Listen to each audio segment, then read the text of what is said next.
Hello. It's Sunday. I'm CJ. This week we are talking about personal victories and that sort of thing. There's a Matt Nathanson song called "Little Victories," which I'll put it down.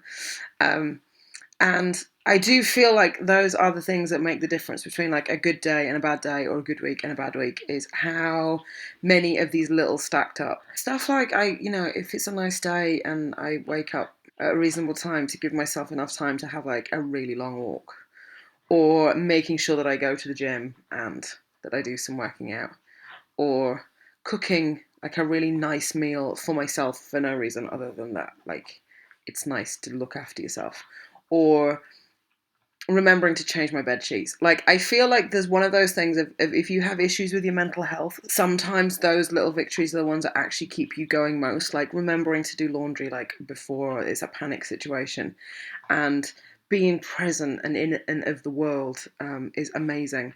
So yeah, I think on the day by day, like it's stuff like, hey, I did all the work that I had to do, or I didn't procrastinate. And I actually think that like plotting life through those is one of those ways that can make everything just happen a little bit more easily. Yeah, they're absolutely the big ones, and there are things that I've worked really hard for that I'm really proud of. I have a bunch of degrees.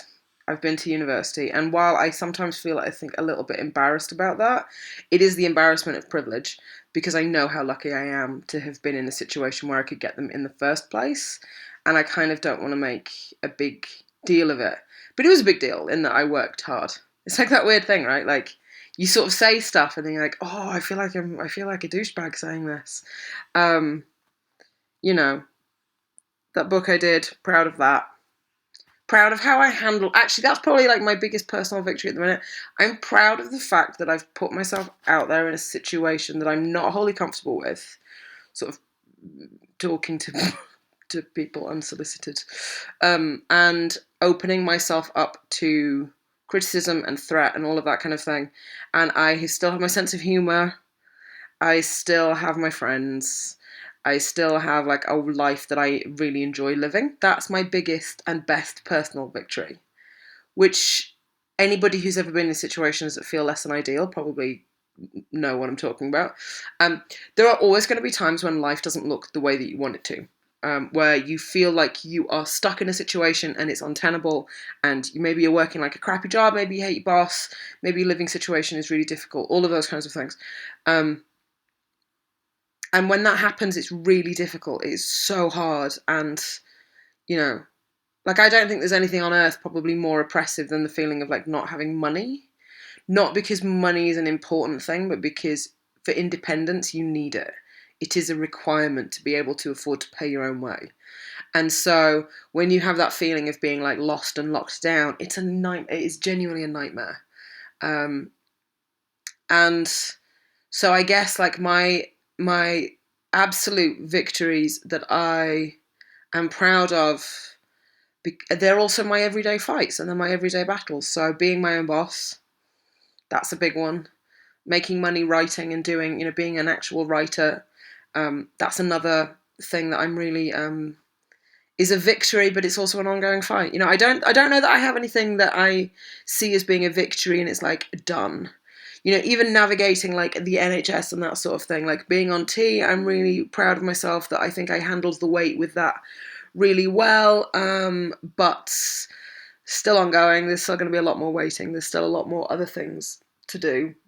Um,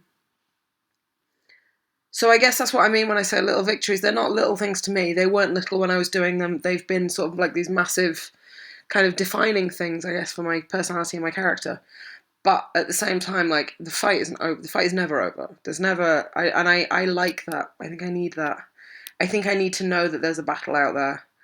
And my hero complex probably definitely does. But there's a lot more. There are a lot more things to do, and the luckier I get and the more fortunate I am, I feel the more responsibility I have to make sure that I am doing something with the opportunities that I've been given, not just making my life better. Um, so in that regard, yeah, I suppose it's just, the fact I have the energy to keep on going. That's my best victory. That's the one that I'm always proudest of, because that's the one that goes away the fastest. You know, if I have a bad head day, if the hormones or chemicals in my mind, whatever, that's always the one that I war with hardest. And there are days when you just kind of have to go, no, today's just a not day, and I will pick up and be better tomorrow. So yeah, that's it. Little victories. I'm all about them. Wearing pants, getting coffee, making sure that the dog is looked after. He's my number one. You know, he's always and I will say that, you know, for somebody who has done everything that I can do to run from attachments and things to anchor me down, having this little beast has been the best way to sort of bring out the best in me, I think. So yeah, that's it. Little victories. Just a little chat about little victories. I hope you're well, and I will speak to you guys next week. Okay.